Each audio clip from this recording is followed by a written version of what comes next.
Estamos de volta com o Direito do Trabalho. No módulo passado, a gente vinha falando de hora noturna, de jornada de trabalho, e agora a gente continua com a matéria, a gente vai falar da jornada mista, tá certo? A jornada mista está prevista também no artigo 73, parágrafo 4º da CLT. O que significa isso? Significa dizer que o empregado inicia numa jornada diurna e termina numa jornada noturna, ou ele inicia numa jornada noturna e termina na diurna. Se a gente pensar e lembrar do bloco passado, a gente vinha falando exatamente da jornada mista. Aquele empregado que entra, por exemplo, às 19 horas da noite e sai às 7 da manhã do dia seguinte, ele trabalha numa jornada considerada mista e os efeitos a gente já viu.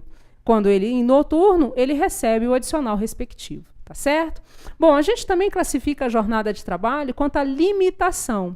Ou seja, eu tenho uma jornada normal e eu tenho uma jornada extraordinária, suplementar. Significa dizer que se eu trabalho 8 horas e eu vou além dessas 8 horas, essas horas além da permitida pela Constituição, é considerada hora extraordinária ou hora suplementar. Diante disso, ela tem que ser remunerada.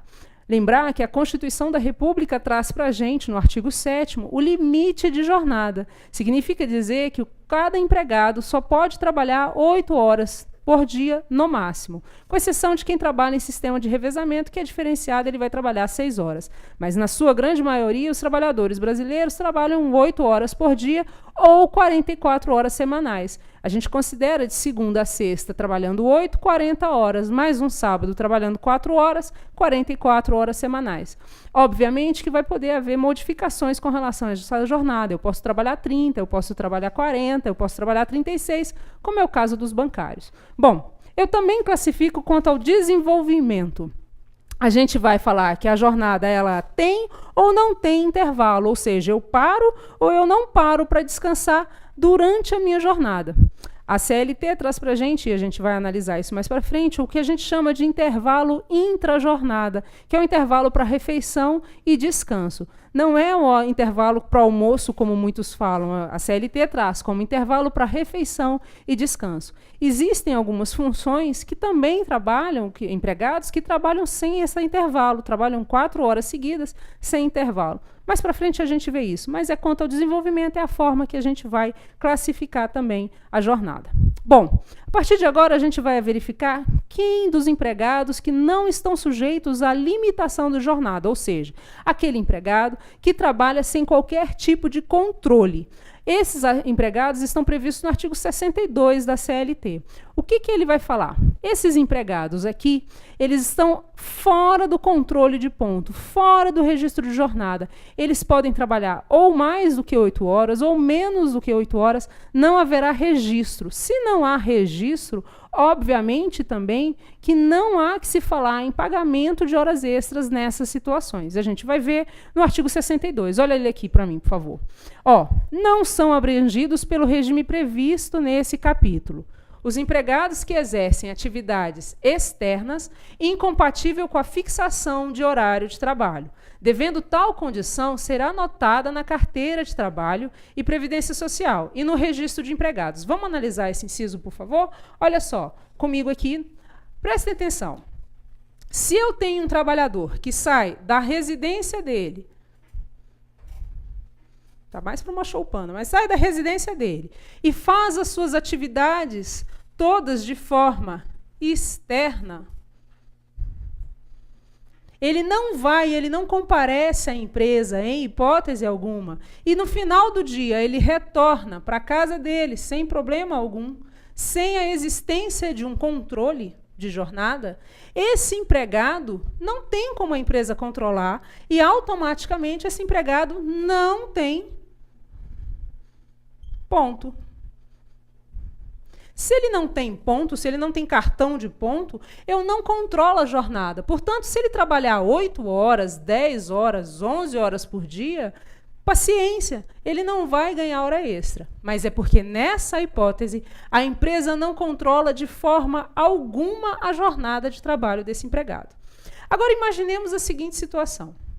Um empregado que sai da residência dele, tem que passar na empresa por algum motivo, para pegar uma moto, para pegar um carro, para pegar um caminhão e tudo mais. E ele faz todo um roteiro pré-determinado pelo empregador, e no final do dia ele retorna com aquele carro, ou com aquela moto, ou com aquele caminhão, enfim, ele retorna para a empresa e vai embora. A empresa, inevitavelmente, está controlando a jornada desse empregado. Como assim? Ela controla a partir do momento que ela impõe uma jornada para ele, para que ele vá buscar o caminhão, o carro, a moto, e para que ele vá devolver. E também porque existe um roteiro pré-determinado para essa empresa, por essa empresa, para o empregado. Então, nessa situação, o empregado tem um controle, então ele não é um trabalhador, embora ele exerça as suas atividades de forma externa, ele não é ele não é o empregado do artigo 62, inciso 1º, uma vez que a empresa controla a jornada de trabalho dele.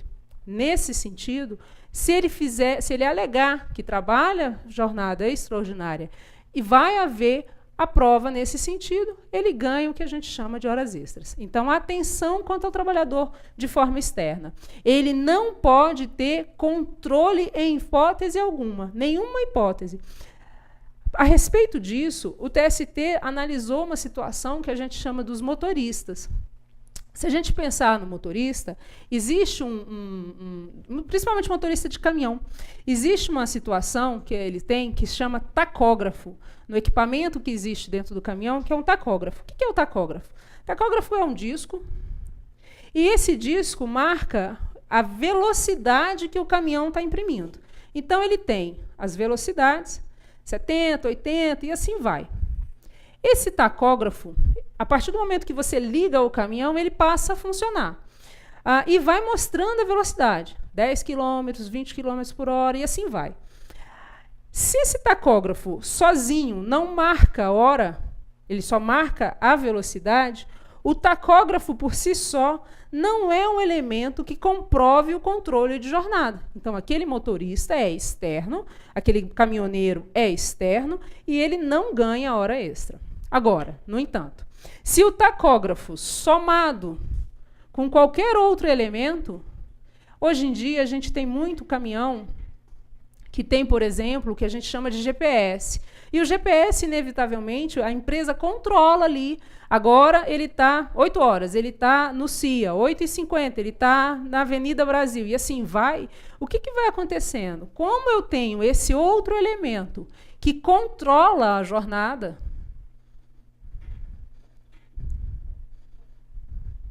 nessa hipótese, o empregado tem sim direito à jornada extraordinária. Por quê?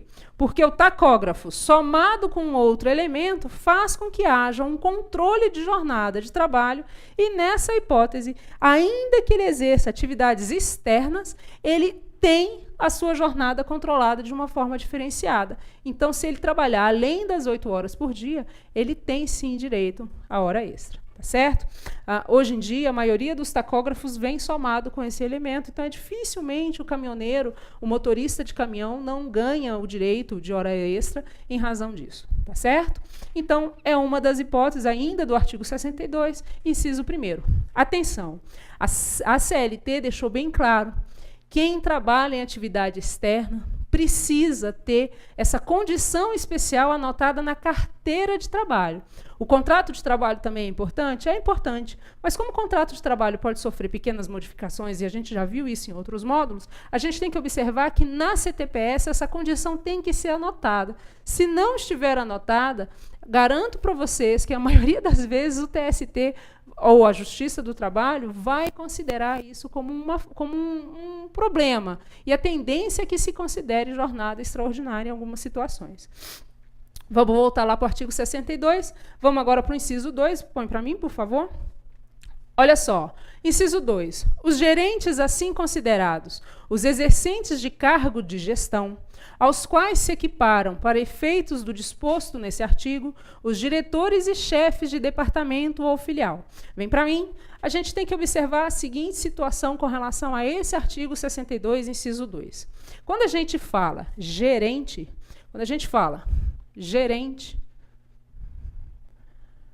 nós estamos falando de uma pessoa que possui o que a gente diz poderes do empregador. Lembra das aulas passadas? A gente falou disso. Então, aquele poder disciplinar, poder de gestão e assim vai. O empregador distribui. E uma das pessoas que tem é o gerente. Gerente, em tese, é um cargo de confiança.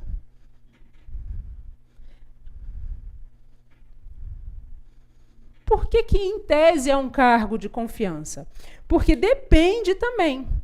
Quem tem poder de gestão pode admitir e pode demitir. Mas ele pode também punir. Ele pode aplicar advertências. Está faltando um i aqui. Ele pode aplicar advertências, ele pode punir aquele empregado.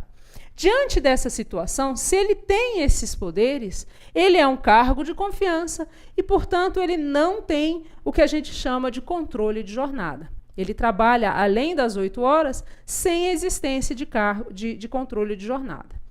No entanto, a gente tem a seguinte situação. A gente tem gerentes que, no nome é gerente, mas ele não está com esses poderes de gestão.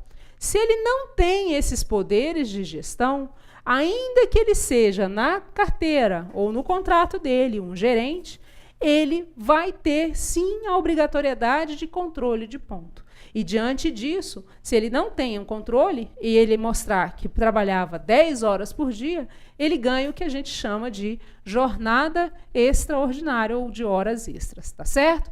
Vamos voltar para o slide, vamos lá no artigo 62 ainda. A gente vai agora no parágrafo único.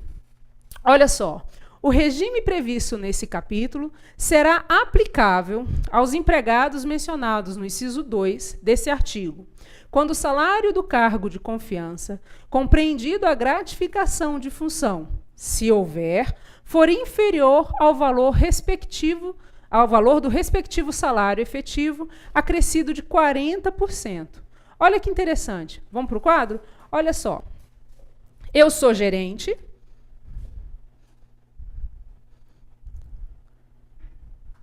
Eu tenho um salário de R$1.000. Esse é o meu salário. No meu contra-cheque vem o que a gente chama de gratificação de função. Só que essa gratificação de função é igual, por exemplo, a R$200. Isso é inferior a 40% de R$1.000. Se é inferior a 40% de R$1.000, embora eu seja gerente, eu tenho direito, aliás, é obrigatório, que haja controle de jornada. Agora, se eu recebo uma gratificação superior ou igual a 40% do meu salário, eu sou sim, para fins da CLT, gerente. E nessa hipótese não há que se falar em controle de jornada. Então, toda vez que você for promovido, que o empregado é promovido de um cargo para gerência ou para um outro cargo que seja, e ele ganha uma gratificação de função, nós temos que observar se essa gratificação é menor ou igual a 40%. Porque se for menor do que 40%, ainda que eu seja um cargo elevado, eu continuo com o controle de jornada. Se eu ganhar 40% ou mais, eu tenho sim um cargo de confiança, eu tenho aquele cargo de gerência que seja, e eu tenho o empregador tem o direito de retirar o meu cartão de ponto, o meu controle de ponto. E diante disso, eu deixo de receber horas extraordinárias. Tá certo? Então, a gente tem que sempre que estar observando essa situaçãozinha do 62. Isso vai se estender, inclusive, para a hipótese dos bancários e outros empregados que mais para frente a gente pode estar olhando. Então, nessa situação, a gente tem essa situação peculiar com relação a quem a gente não controla a jornada de trabalho. Tá certo? Lembrar, então, que a CLT traz duas hipóteses para a gente, que é o trabalhador de atividade externa e o trabalhador com cargo de gerência, tá bom? Vamos seguir. Vendedor viajante. Vendedor viajante também não precisa de controle de jornada. Obviamente, por quê? O que ele faz? Está sempre fora da empresa, está sempre viajando nessas hipóteses. O que a gente tem que observar com relação a vendedor viajante ou com relação a quem viaja e tudo mais, é que viagens esporádicas, eu trabalho normalmente dentro da empresa. Uma vez ou outra eu tenho que viajar. Isso não significa dizer que, diante disso, a empresa não vai pagar hora extra naquela hipótese, porque uma vez ou outra eu estou viajando. Se o empregado comprovar perante a Justiça do Trabalho de que fez hora extraordinária enquanto viajando a trabalho, ele vai ganhar aquelas horas extras. O que a gente traz no artigo com relação a essa excepcionalidade de controle de ponto é com relação àquele vendedor ou aquele viajante que só viaja, ele não para dentro da empresa. Ele cai na regra de exceção, ele acaba caindo no artigo 62, inciso 1º da CLT. Tá joia? Então, é uma situação peculiar que tem que ser tomada um pouquinho de atenção com relação a esse. Lembrar que, olha aqui, ó, de novo, tem que constar na CTPS, como a gente já vinha falado antes, tá bom? Bom, vamos falar de registro de jornada, porque eu estou falando muito disso e gera curiosidade. O que é o registro de jornada? Como que a gente registra essa jornada? A gente tem duas situações. A gente tem o quadro de horário e a gente tem o cartão de ponto. Quando a gente fala de quadro de horário, significa dizer que o empregador tem por obrigação a fixar num lugar visível o quadro de horário de todos os seus funcionários. Como é que funciona isso? É um quadro nesse sentido assim. Geralmente fica no RH da empresa, eu tenho um quadro, grande até, fixado, e nesse quadro eu tenho assim, o nome do funcionário, a hora que ele entra, em tese a hora que ele entra, tá certo? A hora que ele sai da empresa. Pronto. Aqui embaixo, a mesma coisa. Percebam que não é um cartão de ponto, é um quadro com o nome do funcionário, a hora que ele entra, a hora que ele sai. E assim, por conseguinte. Esse quadro de horário não serve para provar jornada extraordinária, para provar jornada de trabalho, Mas ele é obrigatório por quê? Porque é imposto pela legislação e a Superintendência Regional do Trabalho, que antigamente se chamava Delegacia Regional do Trabalho, DRT, ela, quando fiscaliza a empresa, ela pede esse quadro, ela pergunta onde que está o quadro. Se ela não verificar a existência desse quadro, ela aplica o que a gente chama de multa administrativa para a empresa. Mas esse quadro é de cunho obrigatório. Para mim, empregado, não serve de absolutamente nada, mas para o empregador é um requisito obrigatório. Ele tem que ter esse quadro, tá certo?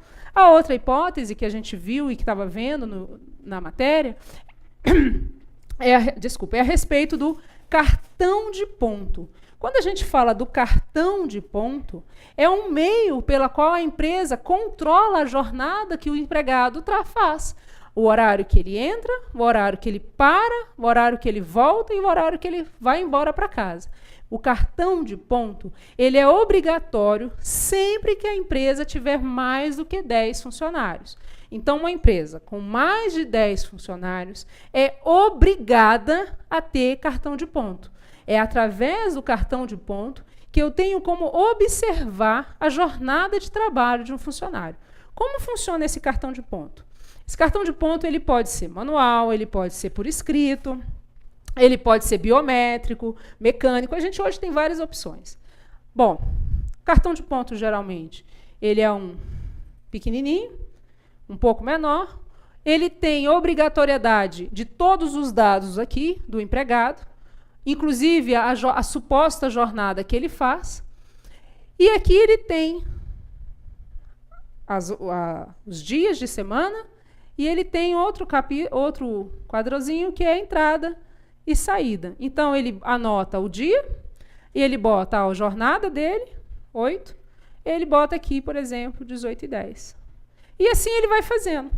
Ah, precisa de ter a marcação do intervalo entre a jornada? Em algumas situações sim, em outras não. Mas a gente vai ter essa peculiaridade. Um cartão de ponto ele é de cunho obrigatório também. Aqui já não é mais só em razão da Superintendência Regional do Trabalho, é em razão do empregado também. É o meio pelo qual o empregado e o empregador verificam a jornada de trabalho.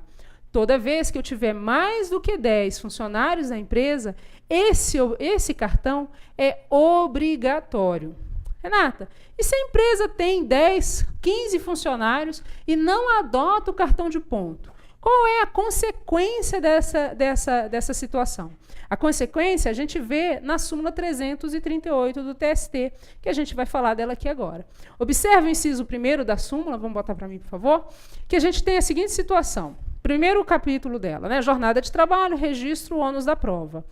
O inciso 1º vira para a gente e fala: é ônus do empregador, que conta com mais de 10 empregados, o registro da jornada de trabalho na forma do artigo 74, parágrafo 2º da CLT. A não apresentação injustificada dos controles de frequência gera presunção relativa de veracidade da jornada de trabalho, a qual pode ser elidida por prova em contrário. Volta para mim, deixa eu mostrar aqui para vocês como funciona. Funciona da seguinte forma. A empresa tem 15 funcionários e não adota o cartão de ponto, não adota o controle de ponto. Ele, empregado, vai para a Justiça do Trabalho e ele alega que trabalhava, por exemplo, de 6 da manhã até eu vou botar uma jornada bem extraordinária, bem grande, até as 22. E ele fala, a empresa nunca adotou cartão de ponto. Um juiz do trabalho, por mais que ele saiba que a jornada máxima permitida é de 8 horas por dia, quando ele verifica que a empresa tem mais do que 10 funcionários e não traz o cartão de ponto, na hora que o juiz olha essa jornada, ele vira e fala o seguinte: eu presumo que isso aqui é verdade. Presume que é verdade? Sim, eu presumo que é verdade. Quem é que tem que provar que isso não acontecia? De quem é o ônus da prova? É do empregador.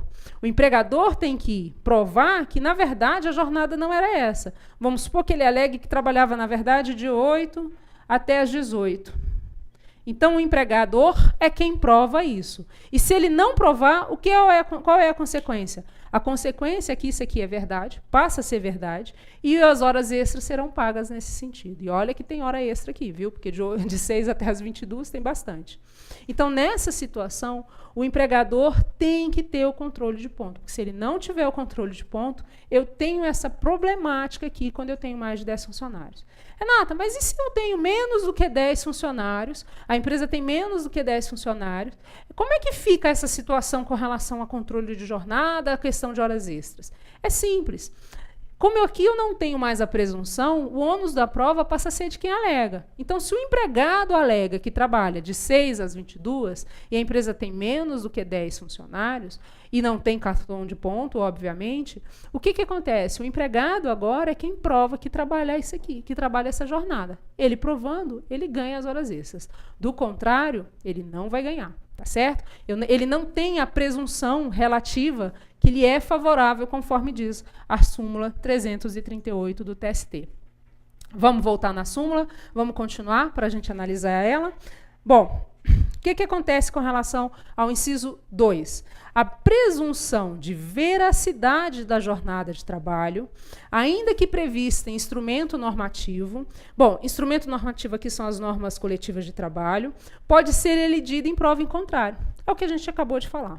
O inciso 3 fala para a gente: os cartões de ponto que demonstram horários de entrada e saída uniformes são inválidos como meio de prova, invertendo-se o ônus da prova relativo às horas extras, que passa a ser do empregador, prevalecendo a jornada da inicial, se dele não desincumbir. Vamos voltar aqui?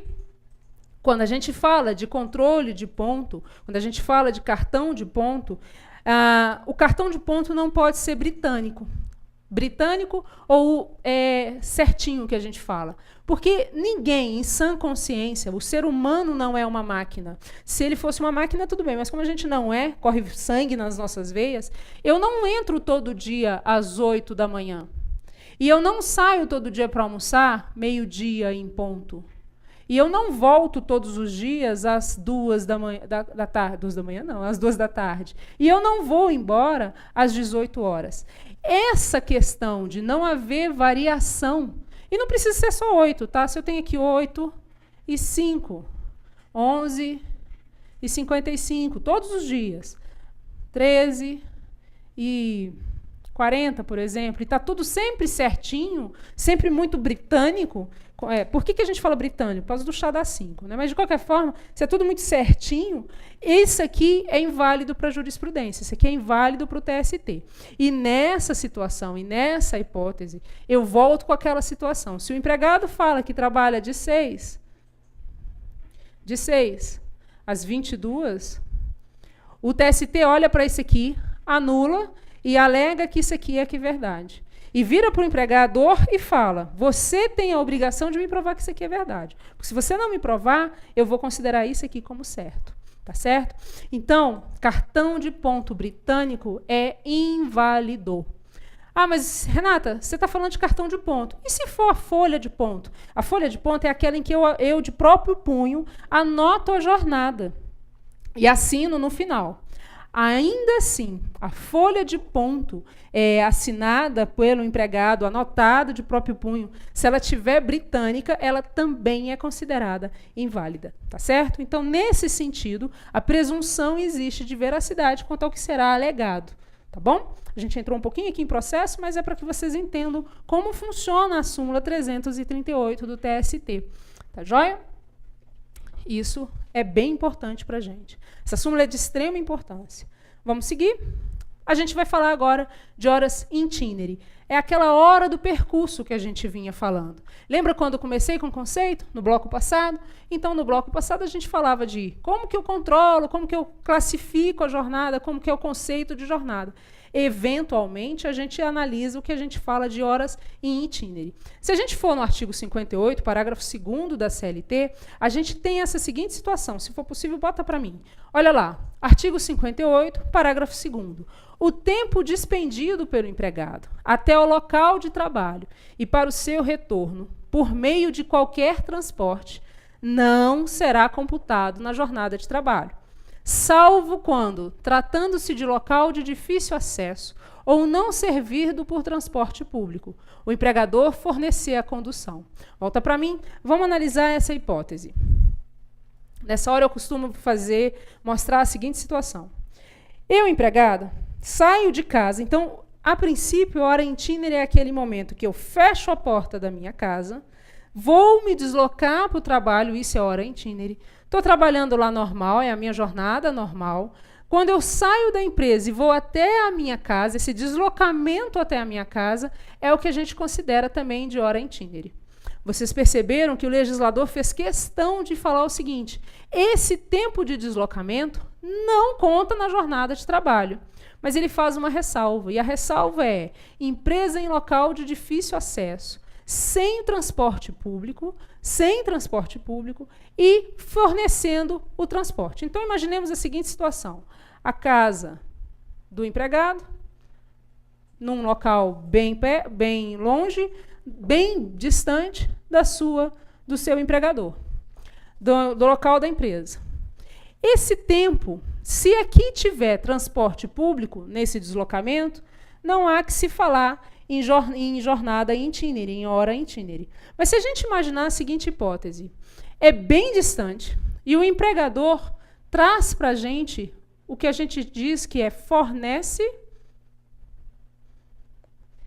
transporte.